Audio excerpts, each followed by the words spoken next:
música, pelo que me contaram, eles diziam os macuas e os malês. Então eles diziam, vamos esperar os macuas a lelê, que lá lelê é um pedaço de pau, um pedaço de cacete roliço, entendeu?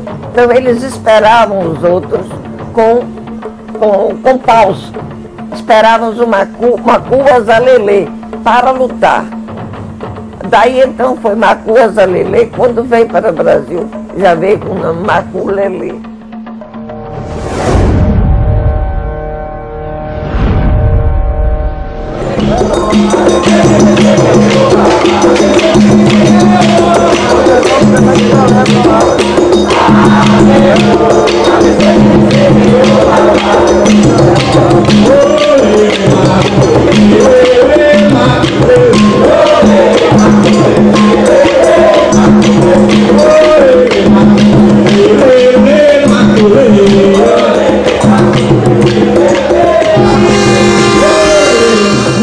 Em 1844, Tiaju, que era um negro escravo, já começava a bater o maculelê no engenho partido. Esse engenho não existe mais. Esse maculelê já era feito por Tiaju e uma porção de outros negros escravos, amigos, parentes, que daí então foi trazendo essa história e a prática desse, vamos dizer assim, dessa cultura que é o maculelê para Santo Amaro. Quem preservou o maculelê foi o Paulino de Almeida Andrade, que viu seus ancestrais fazendo, refez, tomou assim e fez do jeito dele, quer dizer, ele já recriou. Ao recriar, ele tinha liberdade de fazer o que quiser, porque a dinâmica feita pelas próprias pessoas da comunidade é aceita.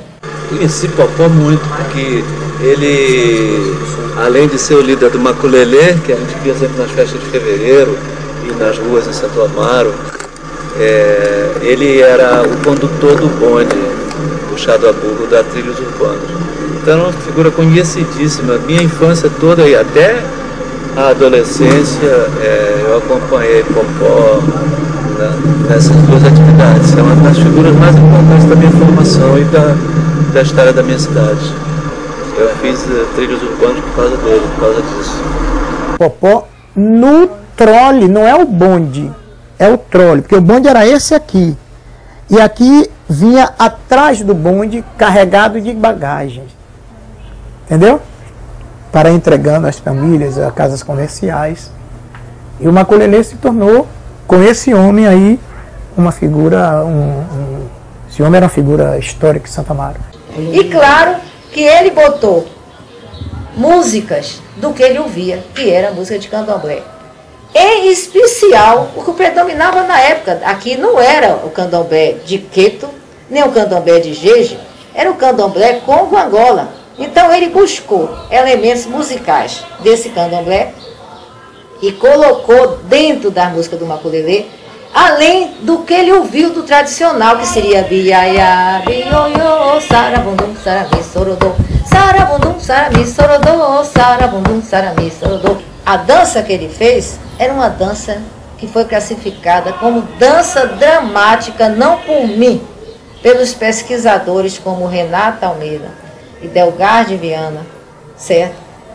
E o Edson Carneiro, que era um baiano e sabia. Então foi classificado. Por que uma dança dramática? Porque contava uma história. Tinha um cara que era laçado, que morria e depois era ressuscitado. E ele disse que o maculelê, quando ele era menino, que aprendeu com o pai dele, que era africano. Se eu conheci Popó, muito, que criava o trole, e tudo, ele tomava parte em toda a festa.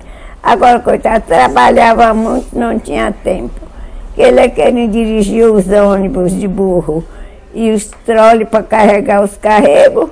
Pouca gente assistia, porque ele disse que era negócio de negro.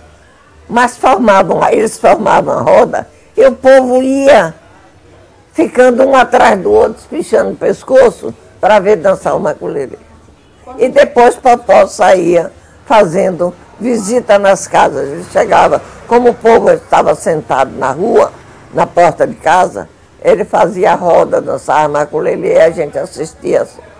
Ele vinha, ele trazia o trole do conde para cá, e ele, como era capoeirista, quando o trole estava vazio, ele batia nos animais, assobiava, saltava fora para a rua, dava outro salto para o trole e aí ele vinha, não é? Por exemplo, São Pedro, São Manuel, São José, cada uma pessoa que tinha aquela quantidade de mercadoria, ele saía entregando.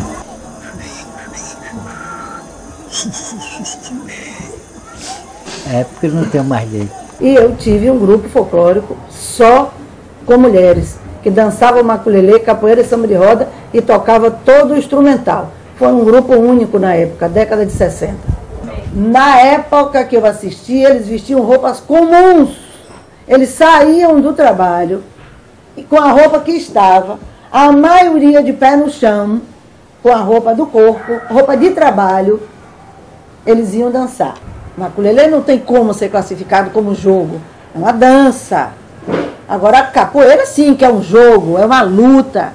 Vocês não podem imaginar a maravilha do bailado. Todo mundo pensa que é muito fácil dançar maculelê. É porque não bate igual o movimento dos pés.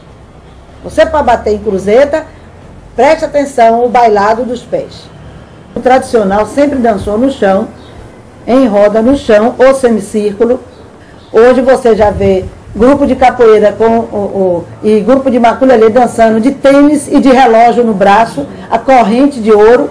Hoje em dia, até isso, para nós, aqui de Santa Amaro, ainda é um choque, porque deveriam saber respeitar a cultura deles, a cultura que foi o negro quem trouxe, e que maior repercussão desse país é a cultura negra.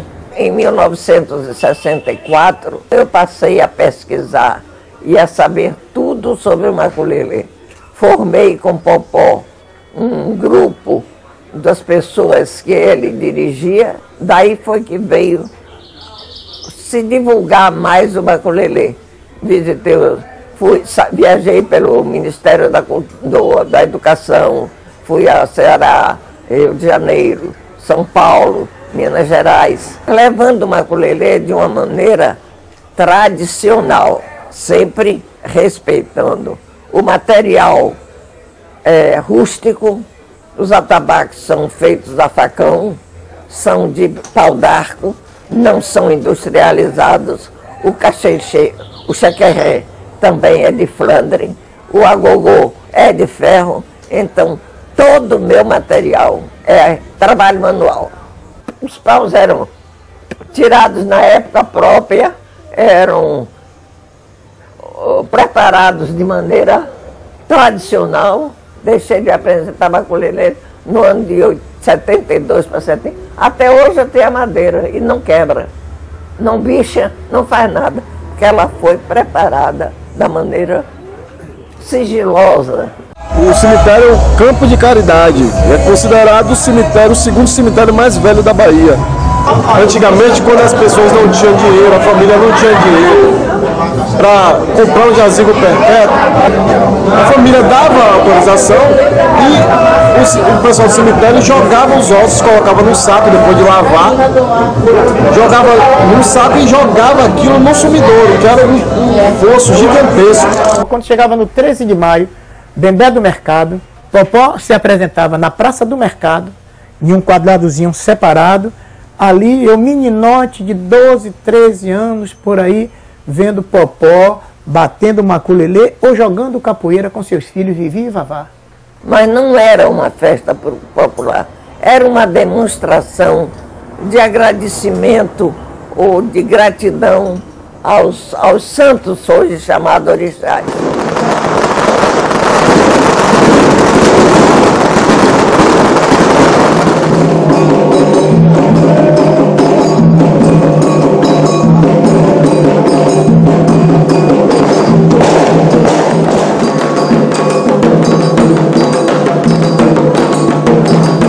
Ela se inicia um ano depois da abolição da escravatura. Então ela está fazendo este ano 120 anos de existência.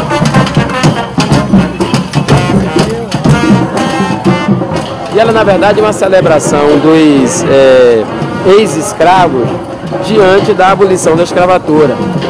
porque houve aqui em Santo Amaro uma resistência muito grande dos senhores de engenho, principalmente, é evidente, com relação à abolição. Muitos, inclusive, não acreditavam que a abolição tivesse ocorrido, outros buscaram na representação política a suspensão da abolição da escravatura, e outros, junto com a polícia, proibiram que fosse feita qualquer celebração no 13 de maio de 88.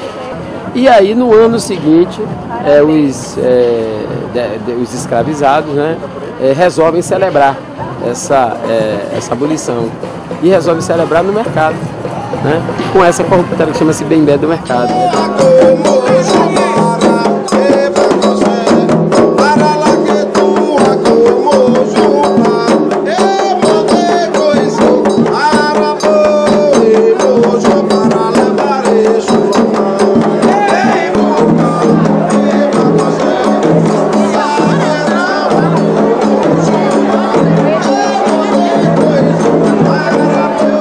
O que nós precisamos, o que isto nos diz, é que nós precisamos fazer a segunda abolição.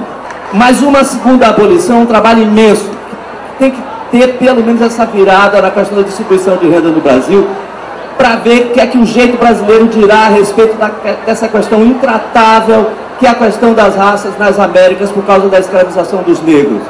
Para que se faça algo que mereça o nome de segunda abolição, não se pode tentar diminuir em nada a grandeza do que foi a abolição da escravatura no Brasil. E dar um viva à princesa Isabel!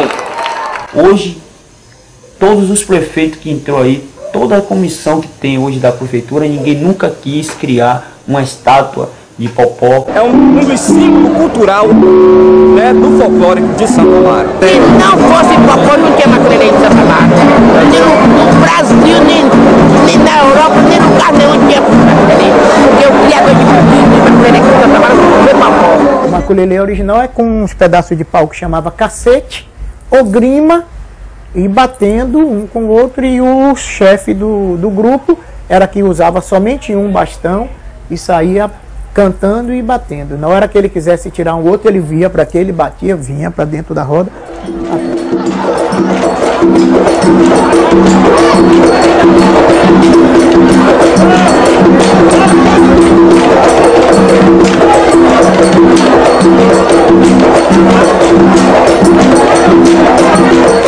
Eu digo sempre que o maculelê foi uma maneira que os negros tinham de extravasar as suas raivas. Popó era um nobre no sentar, no conversar, não se referia à dança. Eu pergunto a ele, está aqui no livro. Mas, Popó, e essa história de maculelê de facão, Popó? Foi o filho de Popó, Zezinho, quando estava treinando o Viva Bahia. Popó chorava quando se falava que no maculelê tinha facão. Nunca teve facão. O ritmo era dado com paus e atabaques. Oh, minha filha, se tivesse facão naquela época, ia existir escravidão. Você acha que a gente não ia cortar o pescoço do feitor?